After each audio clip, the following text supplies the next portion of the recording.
ओम शांति। आज है 26 मार्च 2026।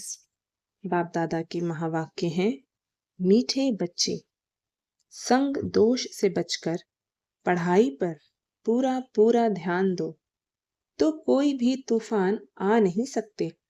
बाकी माया को दोषी मत बनाओ। प्रश्न है, कौन सी एक बात सदा ध्यान पर रखो तो बेड़ा पार हो जाएगा। बाबा उत्तर देते हैं, बाबा आपका जो हुक्म। ऐसे सदा बाप के हुक्म पर चलते रहो तो तुम्हारा बेड़ा पार हो जाएगा। हुक्म पर चलने वाले माया के वार से बच जाते हैं। बुद्धि का ताला खुल जाता है। अपार खुशी रहती है। कोई भी उल्टा कर्म नहीं होता है। गीत बजा है, तुम्हें पाके हमने। ओम शांति। मीठे मीठे सभी सेंटर्स के बच्चों ने गीत सुना। सब जानते हैं कि बेहद के बाप से फिर से 5000 वर्ष पहले मुआफिक हम विश्व की बादशाही ले रहे हैं। कल्प कल्प हम लेते आए हैं। बादशाही लेते हैं फिर गंवाते हैं। बच्चे जानते हैं, अभी हमने बेहद के बाप की गोद ली है, वह उनके बच्चे बने हैं। है भी बरोबर। घर बैठे हुए पुरुषार्थ करते हैं। बेहद के बाप से ऊंच पद पाने के लिए पढ़ाई चल रही है। तुम जानते हो, ज्ञान सागर पतित पावन सर्व का सद्गति दाता शिव बाबा ही हमारा बाप भी है, टीचर भी है और सतगुरु भी है। उनसे हम वर्षा लेते हैं तो उसमें कितना पुरुषार्थ करना चाहिए ऊंच पद पाने लिए। अज्ञान काल में भी स्कूल में पढ़ते हैं तो नंबरवार मार्क्स से पास होते हैं अपनी पढ़ाई अनुसार। वहां तो ऐसे कोई नहीं कहेंगे कि माया हमको विघ्न डालती है, वह तूफान आते हैं। ठीक रीति पढ़ते नहीं हैं, वह बुरे संग में जाकर फंस पड़ते हैं। खेल कूद में लग जाते हैं, इसलिए पढ़ते नहीं हैं, नापास हो जाते हैं। बाकी इसको माया के तूफान नहीं कहेंगे। चलन ठीक नहीं रहती तो टीचर भी सर्टिफिकेट देते हैं कि इनकी बदचलन है, कुसंग में खराब हुआ है। इसमें माया रावण को दोषी बनाने की बात नहीं है। बड़े बड़े अच्छे आदमियों के बच्चे कोई तो अच्छा चढ़ जाते हैं, कोई शराब आदि पीने लग जाते हैं, गंदे तरफ चले जाते हैं, तो बाप भी कहते हैं कि कपूत हो गया है। उस पढ़ाई में तो बहुत सब्जेक्ट होती है, यह तो एक ही प्रकार की पढ़ाई है। वहां मनुष्य पढ़ाते हैं, यहाँ बच्चे जानते हैं हमको भगवान पढ़ाते हैं। हम अच्छी रीति पढ़ें तो विश्व का मालिक बन सकते हैं।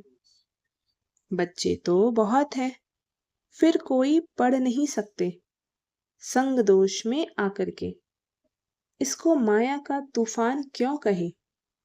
संग दोष में कोई पढ़ता नहीं है तो इसमें माया व टीचर व बाप क्या करेंगे। नहीं पढ़ सकते हैं तो चले गए अपने घर। यह तो ड्रामा अनुसार पहले भट्टी में पढ़ना ही था। शरण आकर ली, कोई को पति ने मारा, तंग किया तो कोई को वैराग्य आ गया। घर में चल नहीं सकी, फिर कोई यहाँ आकर भी चल गई। नहीं पढ़ सकी तो जाकर नौकरी आदि में लगी व शादी की। यह तो एक बहाना है माया के तूफान से पढ़ नहीं सकते।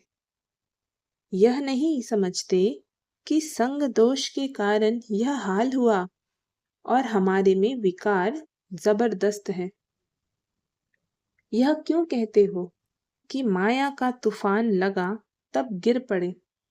यह तो अपने ऊपर मदार है। बाप, टीचर, सद्गुरु की जो शिक्षा मिली है उस पर चलना चाहिए। नहीं चलते हैं तो कोई खराब संग है। वह काम का नशा, वह देह अभिमान का नशा है। सब सेंटर्स वाले जानते हैं कि हम बेहद के बाप से विश्व की बादशाही लेने के लिए पढ़ रहे हैं। निश्चय नहीं है तो बैठ ही क्यों है। और भी बहुत आश्रम है, परंतु वहां तो कुछ प्राप्ति नहीं, एम ऑब्जेक्ट नहीं है। वह सब छोटे छोटे मठ, पंथ, टाल टालियां हैं। झाड़ वृद्धि को पाना ही है। यहाँ तो यह सारा कनेक्शन है मीठे दैवी झाड़ का। जो होगा वह निकल आएगा। सबसे मीठे कौन होंगे? जो सतयुग के महाराजा महारानी बनते हैं। अभी तुम समझते हो, जो पहले नंबर में आते हैं उन्होंने जरूर अच्छी पढ़ाई पढ़ी होगी, वही सूर्यवंशी घराने में गए। ऐसे भी हैं गृहस्थ व्यवहार में रहते अर्पणमय जीवन है, बहुत सर्विस कर रहे हैं। फर्क है ना। भल यहाँ भी रहते हैं परंतु पढ़ा नहीं सकते तो और सर्विस में लग जाते हैं। पिछाड़ी में थोड़ा राजाई पद पालेंगे। देखा जाता है बाहर गृहस्थ व्यवहार में रहने वाले बहुत तीखे हो जाते हैं पढ़ने और पढ़ाने में। सभी तो गृहस्थी नहीं है। कन्या व कुमार को गृहस्थी नहीं कहेंगे। और जो वानप्रस्थी है वह 60 वर्ष के बाद फिर सब कुछ बच्चों को देख खुद कोई साधु आदि के संग में जाकर रहते हैं। आजकल तो तमो प्रधान है, तो मरने तक भी धंधे आदि को छोड़ते नहीं हैं। आगे 60 वर्ष में वानप्रस्थ अवस्था में चले जाते थे, बनारस में जाकर रहते थे। यह तो बच्चों ने समझा है, वापस कोई जा न सके, सदगति को पा नहीं सकते। बाप ही मुक्ति, जीवन मुक्ति दाता है। वह भी सब जीवन मुक्ति को नहीं पाते, कोई तो मुक्ति में चले जाते हैं। अब आदि सनातन देवी देवता धर्म की स्थापना हो रही है। फिर जो जितना पुरुषार्थ करे, उनमें भी कुमारियों को अच्छा चांस है। पारलौकिक बाप की वारिस बन जाती है। यहाँ तो सब बच्चे बाप से वर्षा लेने के हकदार हैं। वहां तो बच्चियों को वर्षा नहीं मिलता, बच्चों को लालच रहती है। भल ऐसे भी हैं जो समझते हैं कि ये भी वर्षा मिलेगा, वो भी लेवे। उनको क्या छोड़ें, दोनों तरफ पढ़ते हैं। ऐसे किस्म किस्म के हैं। अब यह तो समझते हैं अच्छा जो पढ़ते हैं वह ऊंच पद पा लेते हैं, प्रजा में बहुत साहूकार बनते जाते हैं। यहाँ रहने वालों को अंदर ही रहना पड़ता है, दास दासियां बन जाते हैं। फिर त्रेता के अंत में 3 4 5 जन्म करके राजाई पद मिलेगा। उनसे तो वह साहूकार अच्छे हैं जो सतयुग से लेकर उन्हों की साहूकारी कायम रहती है। गृहस्थ व्यवहार में रहकर साहूकारी पद क्यों नहीं लेना चाहिए। कोशिश करते हैं हम राजाई पद पाएं, परंतु अगर खिसक पड़ते हैं तो प्रजा में अच्छा पद पाने का पुरुषार्थ करना चाहिए। वह भी तो ऊंच पद हुआ ना। यहाँ रहने वालों से बाहर रहने वाले बहुत ऊंच पद पा सकते हैं। सारा मदार पुरुषार्थ पर है। पुरुषार्थ कभी छिप नहीं सकता। प्रजा में जो बड़े ते बड़ा साहूकार बनेगा वह भी छिपा नहीं रहेगा। ऐसे नहीं कि बाहर वालों को कोई कम पद मिलता है। पिछाड़ी में राजाई पद पाना अच्छा व प्रजा में शुरू से लेकर ऊंच पद पाना अच्छा। बाबा प्रश्न कर रहे हैं, गृहस्थ व्यवहार में रहने वालों को इतने माया के तूफान नहीं आते हैं। यहाँ वालों को तूफान बहुत आते हैं। हिम्मत करते हैं, हम शिव बाबा की शरण में बैठे हैं, परंतु संग दोष में पड़ते नहीं हैं। पिछाड़ी में सब मालूम पड़ जाता है। साक्षात्कार होगा, कौन क्या पद पाएंगे। नंबरवार पढ़ते हैं ना। कोई तो सेंटर्स को आप ही चलाते हैं। कहाँ तो सेंटर चलाने वाले से भी पढ़ने वाले तीखे हो जाते हैं। सारा पुरुषार्थ पर है। ऐसे नहीं कि माया के तूफान आते हैं, नहीं, अपनी चलन ठीक नहीं है, श्रीमत पर नहीं चलते हैं। लौकिक में भी ऐसा होता है। टीचर व माँ बाप की मत पर नहीं चलते। तुम तो ऐसे बाप के बच्चे बने हो जिनको कोई बाप ही नहीं। वहां तो बाहर में बहुत जाना पड़ता है। कई बच्चे संग दोष में फंस पड़ते हैं तो नापास हो जाते हैं। ऐसे क्यों कहेंगे, माया के तूफान आते हैं। यह अपनी मूर्खता है। डायरेक्शन पर नहीं चलते हैं। ऐसी चलन से नापास हो जाते हैं। बहुतों को लालच रहती है। कोई में क्रोध, कोई में चोरी की आदत। आखिर में मालूम तो पड़ जाता है। फलाने फलाने ऐसी ऐसी चलन के कारण चले गए। समझा जाता है। शूद्र कुल के बन गए। उनको फिर ब्राह्मण नहीं कहेंगे। फिर जाकर शूद्र बन गए। पढ़ाई छोड़ दी। थोड़ा भी ज्ञान सुना तो प्रजा में आ जाएंगे। बड़ा झाड़ है। कहां कहां से निकल आएंगे। देवी देवता धर्म के और धर्म में कन्वर्ट हो गए होंगे, वह निकल आएंगे। बहुत आएंगे तो सब बंदर खाएंगे। और धर्म वाले भी मुक्ति का वर्षा तो ले सकते हैं ना। यहाँ कोई भी आ सकते हैं। अपने घराने में ऊंच पद पाना होगा तो वह भी आकर लक्ष्य लेकर जाएंगे।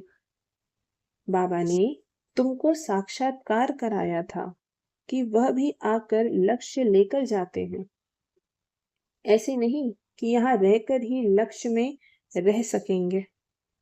कोई भी धर्म वाला लक्ष्य ले सकता है।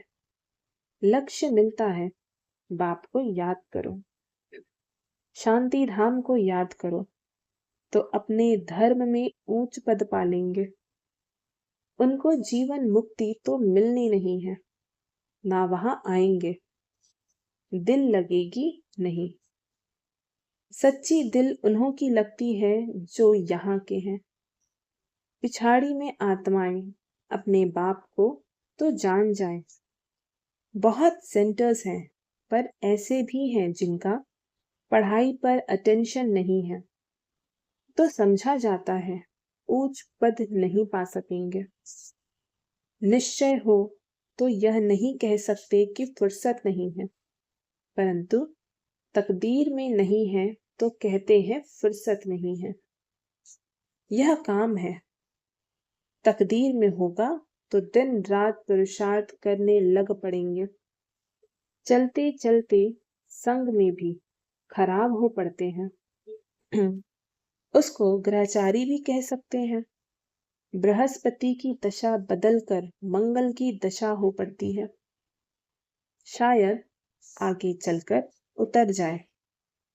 कोई के लिए बाबा कहते हैं राहु की दशा बैठी है। भगवान का भी नहीं मानते हैं। समझते हैं यह ब्रह्मा कहते हैं। बच्चों को यह नहीं पता पड़ता है कि कौन है जो डायरेक्शन देते हैं। देह अभिमान होने के कारण साकार के लिए समझ लेते हैं। देही अभिमानी हो तो समझे कि शिव बाबा जो भी कहते हैं वह हमें करना है। रिस्पॉन्सिबिलिटी शिव बाबा पर है। शिव बाबा की मत पर तो चलना चाहिए ना। देह अभिमान में आने से शिव बाबा को भूल जाते हैं। फिर शिव बाबा रिस्पॉन्सिबल नहीं रह सकता। उनका ऑर्डर तो सिर पर धारण करना चाहिए, परंतु समझते नहीं कि कौन समझाते हैं। सो भी और तो कोई ऑर्डर नहीं करते।